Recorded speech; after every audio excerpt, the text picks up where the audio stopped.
உள்ளே அசல் வெளியே போலி. என்ன சார் புரிய மாட்டேங்குது அப்படின்னா, நம்மளோட உள்ளார்ந்த மனசுக்கு நம்ம யாருங்கிற உண்மை என்றைக்குமே தெரியும்.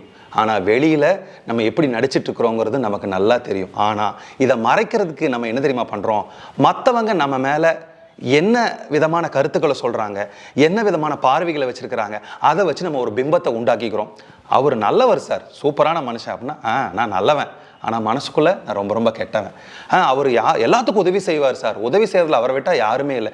இதெல்லாம் மற்றவங்க நமக்கு கொடுக்கக்கூடிய ஒரு டெம்பரவரியான அடையாளங்கள். இந்த டெம்பரவரியான அடையாளங்களை வச்சுட்டு நம்ம மனசுக்குள்ளே ஒருத்தனுக்கு 5 பைசா செலவு பண்ண மாட்டோம். ஆனால் 10 பேர் அவர் ரொம்ப தாராளமான மனசுக்காரர் அப்படின்னு சொன்னால், அந்த 10 பேர்த்தோட பிம்பத்தை நம்ம எடுத்து முகமூடியை போட்டுட்டு அவங்க பார்க்கறதுக்காக இந்தாங்கன்னு சொல்லிட்டு வெளிப்புறத்தில் ஒரு போலி நடிப்பை நடிச்சுக்கிட்டு இருப்போம்.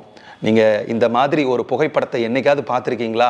இயேசு கிறிஸ்து அவர்கள் அழகாக ஸ்மைலிங் ஃபேஸில் சிரித்து ஜாலியாக நின்றுட்டு இருக்கிற மாதிரி ஃபோட்டோவோ, இல்லை புத்தர் அவர்கள் அழகாக ஜாலியாக சிரிச்சிட்டு இருந்த மாதிரியோ, மகாவீரர் அவர்கள் அழகாக ஜாலியாக சிரிச்சிட்டு இருந்தது பார்த்துருக்கவே மாட்டோம். ஏன்னா அவங்க எப்போவுமே நேர்மையாக நியாயமாக சத்தியமாக இருக்கிறதுனால அவங்களுக்கு உள்ளேயும் அசல் தான் இருக்குது, வெளியிலையும் அசல் தான் இருக்குது.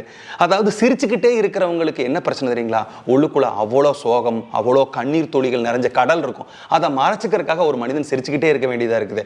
ஆனால் உள்ள எந்தவித களங்கம் இல்லாமல் இருக்கிற மனுஷனுக்கு வெளி பார்வையும் வெளி அப்ரோச்சும் வெளி நடவடிக்கையும் கரெக்டாக இருக்கும். இப்போ உங்களோட மனசை ஆழமாக தொட்டு அமைதியாக கண்ணை மூடி நீங்கள் பாருங்கள். மற்றவங்க சொல்லக்கூடிய அடையாளங்களை நீங்கள் போட்டுட்டு நீங்கள் உங்களை பார்க்குறீங்களா?